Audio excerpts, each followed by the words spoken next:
And this is my second YouTube response video for class, and I chose to respond to Maggie's video about the reading we had in class on Monday, which is Alone Together, Why We Expect More from Technology and Less from Each Other by Sherry Turkle. But most specifically, I was looking into chapter 10, which is No Need to Call. And I agree with basically everything that Maggie had to say in her video. I just wanted to kind of look a little deeper into a few points that she didn't cover or go into as much depth. So about texting versus phone calls, it's just kind of ironic because they can both be done on the same device, but they're polar opposites when people talk about them, how much easier it is to text someone as opposed to calling someone. And in the article, we get the chance to look closer at Audrey, and she explains how right now in her life, she doesn't want to have to make a phone call. Like, she only wants to text. She knows that at some point down the road, making a phone call may be more convenient or quicker or more effective, but right now in high school, she really just wants to text, and that's because in texting, she says there's a lot less boundness to the person, and that she goes on to state how in a call you can learn too much, say too much, not say enough, and things can just spiral out of control quickly, and when they do, you kind of have to think on your feet and be able to respond right away without any time to pause. You need an immediate response when you're on the phone with someone. You can't just say, hold on, let me take 10 minutes to think about that and I'll get back to you. So whereas she compares it to texting, you can get your main points out and you control virtually all aspects of the conversation. So you can control how it starts, when it starts, why it starts, how the conversation is going to end, and basically just everything about it. You can say goodbye at any moment if you're over the conversation or don't want to talk anymore. The conversation can end as quickly as you want it to. And in texting, you're not put on the spot. If you don't want to respond or you don't know how to respond to something, you can wait, and you don't have to deal with saying something to someone's face. Like, if you want to say something maybe that you wouldn't be as comfortable saying to someone's face, or you just wouldn't really want to say it to their face, you can text it, and it's just a lot easier. And a lot of people do that today when they don't really have like almost the guts to say it to someone's face. So texting is also not something that's extremely personal, and we can't really express our true emotions and feelings through a text message. You can't show your laughter if you're laughing at something. You can't show if you're smiling, show if you're sad, show that you're crying. So with texting comes the inevitable room for misinterpretation, which he talks about in class. And I kind of wanted to show a couple different examples of misinterpretation when texting.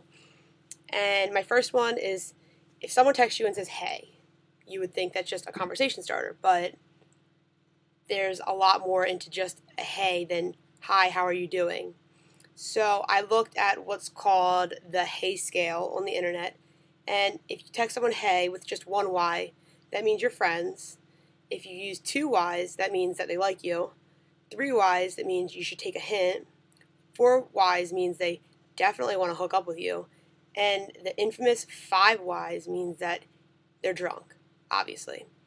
So for those of you who don't know, I'm sure that you now know the rules to hey, and if you don't, then you might want to look them up, because obviously they're very specific, and I wasn't even aware of them, but apparently they are. And then there's also the K. Not an OK, not an OKAY, not a KK, just a K. And everyone hates K. You don't want to get texted K. It sucks. And I mean, how can something so short, it's not even a word, it's one letter, be so like bad or misinterpreted when you're just saying okay to a message? But if someone didn't have time to maybe type out a long message and they just wanted to get something out short, they could have just typed K and really not meant it as anything bad, but just like, okay, like, I understand you, I get what you're saying, but just didn't have the time to really explain themselves. So K can kind of be taken a lot of different ways. Like, someone could send you a K and you could think, oh my God, that person doesn't like me, they don't care, they don't want to know anything about me, they never want to talk to me again. And it's just, there's just a lot of room for misinterpretation. Like, you could, if you get a K, maybe I'm not going to respond to you, or I'm going to wait 2 hours to respond to you, and really it could have meant nothing, or it could just mean I don't really care about you. So with texting comes a lot of misinterpretations, and because you just can't explain really how you feel, it gets a lot, I feel like a lot more issues come from texting. And also, The world of texting has created something so much bigger than the cell phones we hold in our hands. Our lives are changed because being changed every day because of the overpriced device that we virtually hold in our hand to contact anyone at any point in time. And I kind of want to talk about how times are kind of changing and have changed a lot over the past just like 10 years. I would say when I was in middle school, I wanted a cell phone more than anything. Absolutely wanted a cell phone so bad, and I couldn't get one. My mom told me I had to wait until the 7th grade to get a cell phone, and I thought that was ridiculous. But none of my friends had cell phones. My older brother had a phone, and that was it, but he was 2 years older than me. So I finally got to 7th grade, Christmas time came around, and I got the pink Razor. Everyone knows about the Razors. They were so cool back then. So my mom bought me the cheapest texting plan because she thought there was no chance that I would send or receive over 200 texts, and she just thought it would be the easiest thing because texting really wasn't that big. I was in 7th grade. I didn't really have anyone to talk to.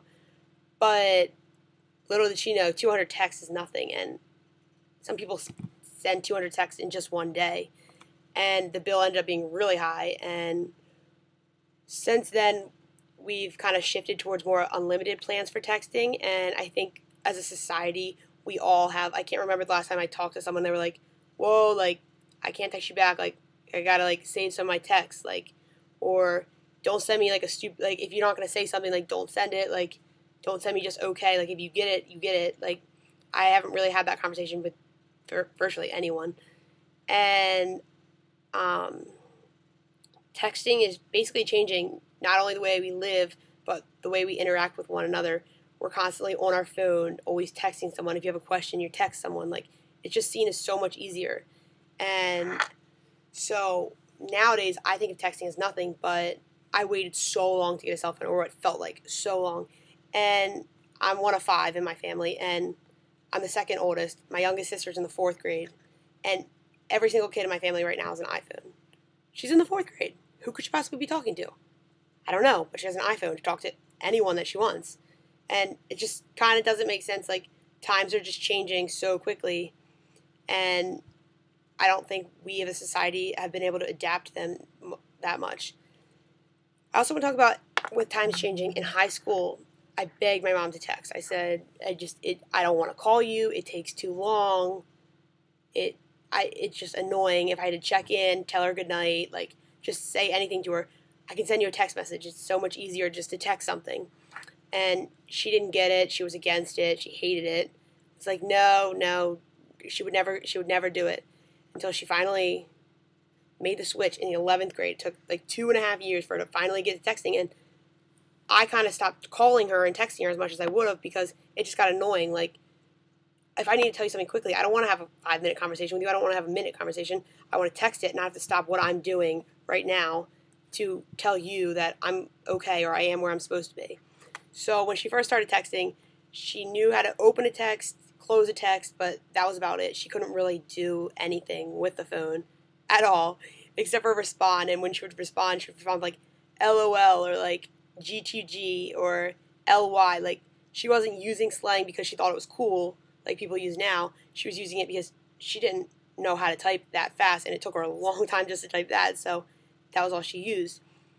But since my mom's got the iPhone, and she's a frequent texter, and I would say I text her pretty much every day, so her texting got better, her speed of her responses has gotten better, and it's kind of, she's changing with the times, because if she didn't, they would leave her behind. Like, she had no choice but to enter the texting world and become a fluent texter and be able to have the ability to text message if needed. She doesn't have to do it all the time, but now it's just like second nature for her.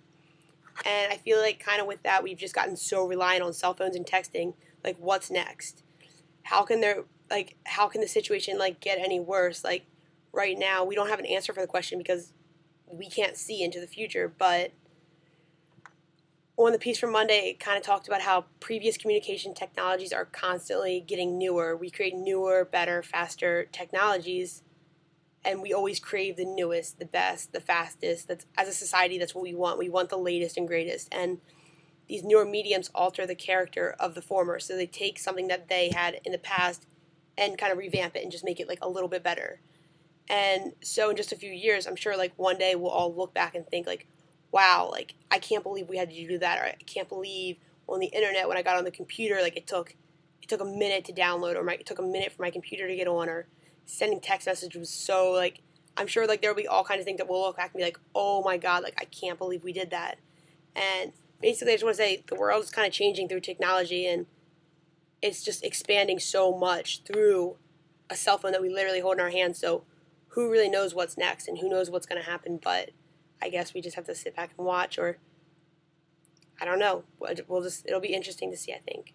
But that's all for now, and I hope you guys enjoyed my video. I won't be in class on Friday. We're going to Chicago for a lacrosse game. We play Northwestern, so I will see you guys on Monday, and I hope you guys have a good night. Thanks.